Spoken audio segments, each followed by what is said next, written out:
कर रहे हैं। राणा सांगा के वंशज वीरमदेव सिंह कृष्णावत ने कहा कि उनके लिए इस तरह की अनर्गल टिप्पणी करना कतई बर्दाश्त नहीं होगा। वहीं राजपूत करनी सेना के अध्यक्ष महिपाल सिंह ने भी इस टिप्पणी पर आक्रोश प्रकट किया। एक सदस्य ने प्रातःस्मरणीय महाराणा सांगा के बारे में एक बहुत ही ओछी बात कही है। मैं इन लोगों को कहना चाहता हूं कि ये या तो इतिहास के बारे में जानते नहीं हैं या अपनी राजनीतिक रोटियां सेकने के लिए इस तरह की बात करते हैं। महाराणा सांगा एक ऐसे व्यक्तित्व थे जिन्होंने 600 साल पहले उत्तरी भारत के ज्यादातर रियासतों को साथ में लेकर एक बाहरी आक्रमणकारी से लोहा लिया कानवा के मैदान में, और ऐसे योद्धा को जिन्होंने राष्ट्र एकता की बात 600 साल पहले करी, आज आजादी के 75 साल बाद भी अगर कोई आदमी इस तरह की टिप्पणी करता है तो मुझे लगता है कि ऐसी मानसिकता की वजह से ही इस देश में बाहरी आक्रमणकारी हर बार आते रहे हैं। इस मानसिकता को बदलना बहुत जरूरी है। एक एमपी ने बोला है, ऐसे किन लोगों को ये एमपी बना के भेज देते भाई, जिनको मालूम नहीं है राणा सांगा कौन है। राणा और सांगा वो शख्सियत है, वो कहता ना घाव लगे भैयासी फिर भी खड़क रही थी प्यासी। भैयासी घाव लगने के बाद भी एक आंख नहीं एक हाथ नहीं, और जिस बाबर के लिए बोल रहे कि बाबर को राणा सांगा ने बुलाया, तेरे इतने थप्पड़ मारूंगा दिमाग सेंटर में आ जाएगा तेरा। जो भी तेरा नाम है हम तो जानते भी नहीं है, पर सपा का कोई एमपी है। मैं मांग करता हूं केंद्र सरकार से ऐसे व्यक्ति की सदस्यता जल्द से जल्द निरस्त हो, संसद की सदस्यता निरस्त हो। तो सपा सांसद के बयान पर डिप्टी सीएम दया कुमारी ने पलटवार करते हुए कहा कि सपा सांसद को इतिहास की जानकारी नहीं है। वहीं कांग्रेस के नेता प्रताप सिंह खाचरियावास ने इस बयान को निंदनीय बताया।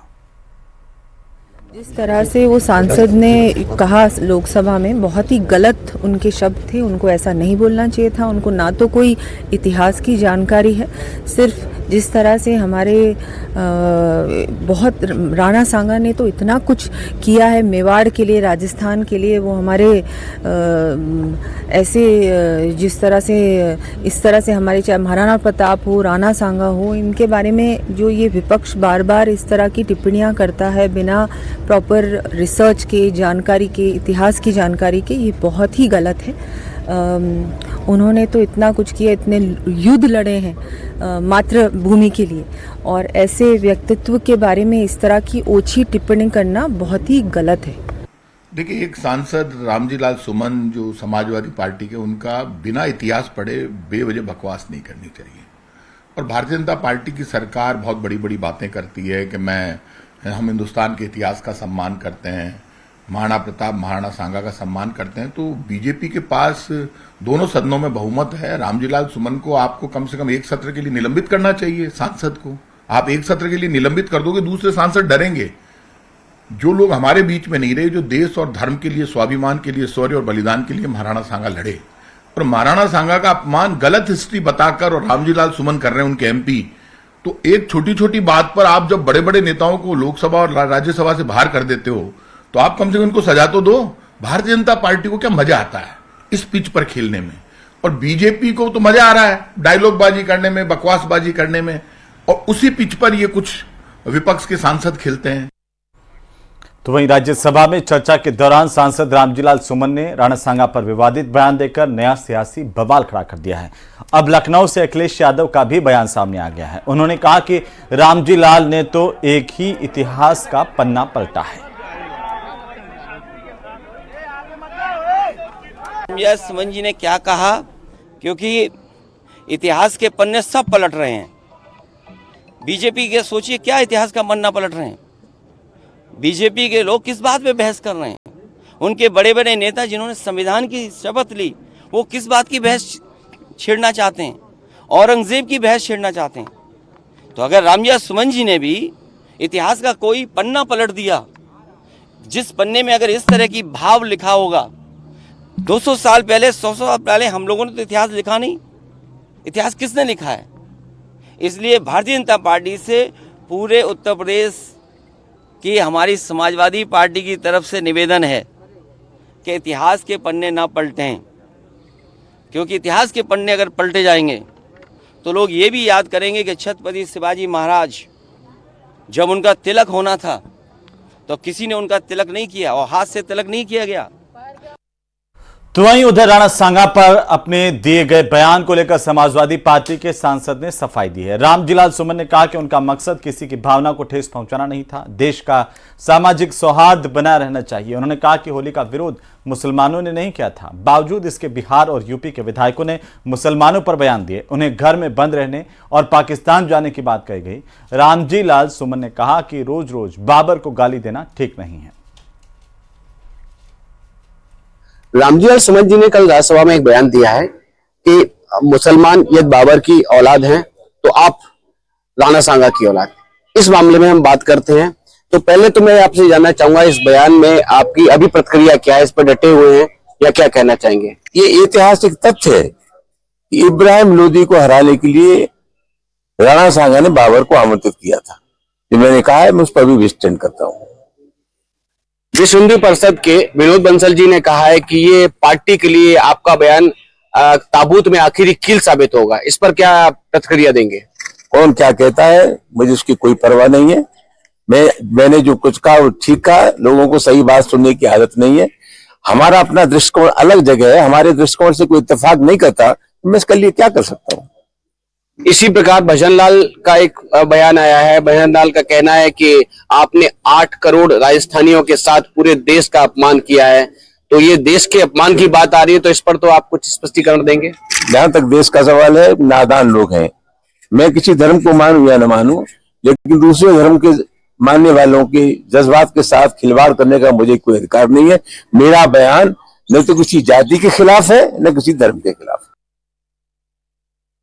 तो वहीं झालावाड़ जिले के क्यासरा गांव का कायावर्णेश्वर महादेव मंदिर अपने चमत्कारों को लेकर के कथित तौर पर जाना जाता है और भक्तों को आकर्षित करता है। इसका चमत्कार ऐसा माना जाता है कि यहां पर जो चमत्कार हैं वो भक्तों के लिए बड़ी बात है और हर कोई इन्हें जानना चाहता है। ये रिपोर्ट देखिए। कायावर्णेश्वर महादेव का चमत्कार। हर वर्ष बढ़ता है भोलेनाथ का आकार, औघर दानी की जय जयकार। ये वो दरबार है जिसका कोई विकल्प नहीं है। दाता एक, भिखारी सारी दुनिया। तस्वीरें झालावाड़ जिले के क्यासरा गांव में स्थित कायावर्णेश्वर महादेव मंदिर की हैं, जो अपनी विशेषता के कारण दुनिया भर में प्रसिद्ध है। कायावर्णेश्वर महादेव, काया का वर्णन करने वाले, कुष्ठ रोग, चर्म रोग, बभूति आदि यहाँ दूर होती है एवं जो है काया है जो है उसका वर्णन हो जाता है, इसलिए कायावर्णेश्वर महादेव नाम से स्थित है। एक मंदाकिनी है नीचे, वहां से जल लेकर के स्नान किया जाए तो चर्म रोग दूर हो जाता है, कुष्ठ रोग दूर हो जाता है। ऐसी यहाँ की महिमा बताई जाती है। स्थानीय निवासियों के मुताबिक 5000 वर्ष पुराने शिवालय में स्थापित शिवलिंग का आकार बढ़ता जा रहा है। भावसार समाज ने शिवलिंग के लिए चांदी का मुकुट बनाया, मगर शिवलिंग के छोटे से बड़े होने की वजह से वो आज तक भगवान भोलेनाथ के सिर की शोभा नहीं बन सका। भावसार समाज ने यहाँ पर 40 किलो का और चांदी का मुक्ता बना करके पहनाया था। अब वो मुक्ता मूर्ति पर नहीं आ पा रहा है, इसलिए अपने को ये पता चलता है कि मूर्ति प्रतिवर्ष बढ़ती जा रही है। ये छत्रसाल पहाड़ियों के बीच में स्थित है। ये शिवलिंग हर साल तिल तिल बढ़ता है।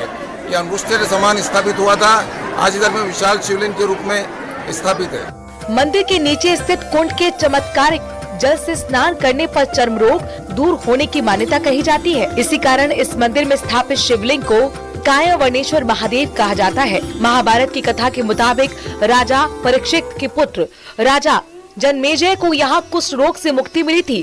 वो कुंड आज भी चर्म या कुष्ठ रोगियों के लिए वरदान है। दावा किया जाता है कि चर्म रोग या कुष्ठ रोग पीड़ित अगर मंदाकिनी कुंड से जल लेकर स्नान करता है तो उसकी बीमारी खत्म हो जाती है। इन्होंने जन्मेजय ने यहाँ पर स्थापना करी थी। स्थापना की ये तो उनको कुष्ठ रोग हो गया था, तो कुष्ठ रोग वो शिकार खेलते हुए आए और यहाँ पर जो सुवर्ण वो था सुअर, वो यहाँ पर जंगली सुअर शिकार खेलते हुए आया तो सुअर यहाँ पर पानी में निकला तो उसका वर्ण सवर्ण हो गया था। तो और राजा ने देखा यहाँ पर कोई चमत्कार ही है, तो राजा भी अपना नाक बंद करके और पाँव में जुतियां पहन करके यहाँ पर पानी में डुबकी लगाई तो उसका भी कुष्ठ रोग दूर हो गया था। राजा ने यहाँ पर देखा जरूर कोई चमत्कार है, तो उन्होंने यहाँ को पानी को अलग करवाया तो अंगुष्ठ प्रमाण शिवलिंग मिला था। यहाँ पर जिले का एकमात्र वैद्य विद्यापीठ भी है, जहाँ राजस्थान और मध्य प्रदेश के छात्र धर्मशास्त्र और कर्म कांड की शिक्षा प्राप्त करने पहुँचते हैं।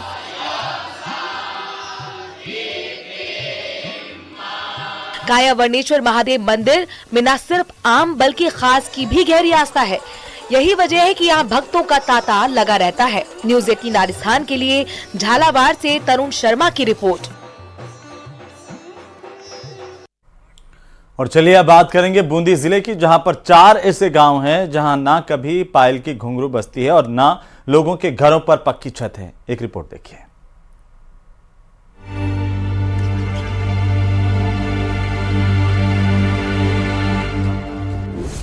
चार गांव, आस्था या अंधविश्वास। यहां सुनाई नहीं देती पायल की खनक। घर पर पक्की छत डालने से लगता है डर।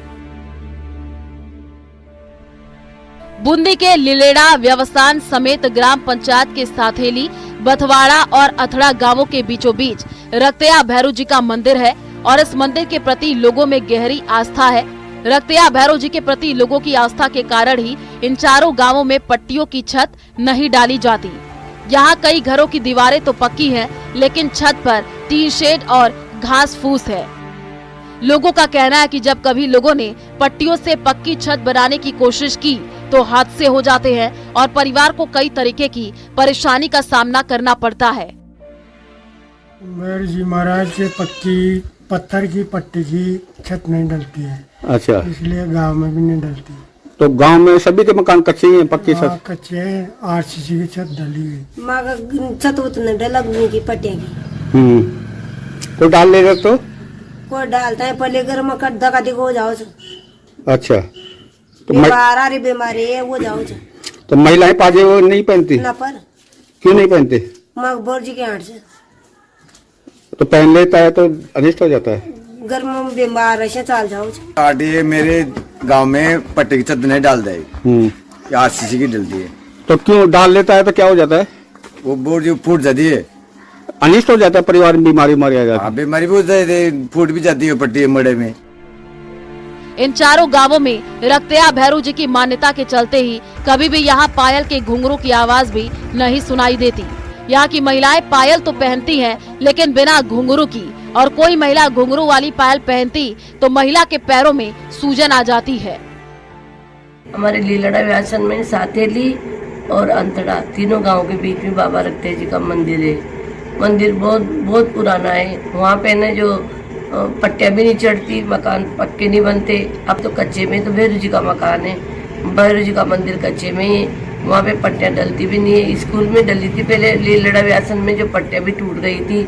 और वहाँ के लोग, औरतें पायल नहीं पहनती, अगर पायल पहन लेती घुंघरू वाली तो पैरों में सूजन आ जाती है। उच्च स्तरीय धार्मिक स्थल है, तात्कालिक स्तर है, जो इस क्षेत्र में ही नहीं बल्कि दूर दूर से यात्री वहाँ आते हैं, उनका बड़ा विश्वास है। और ये था पहले की रक्तया भैरव जी के यहाँ जो भी गाँव में जो भी अपना पक्का निर्माण कार्य नहीं करते थे, पट्टियां वट्टियां नहीं चढ़ाते थे, और वो परंपरा आज भी कायम है। इन चारों गांवों में इन दिनों मान्यताओं के पीछे जो भी तर्क हो, लेकिन ये पुरानी मान्यताओं के साथ जी रहे हैं। हालांकि अब लोगों ने इसका विकल्प तलाश लिया है। कुछ लोगों ने अपने घरों पर आरसीसी की छत बना ली, लेकिन पायल से घुंघरू अब भी गायब है। चैन सिंह तंवर, न्यूज़ 18 राजस्थान।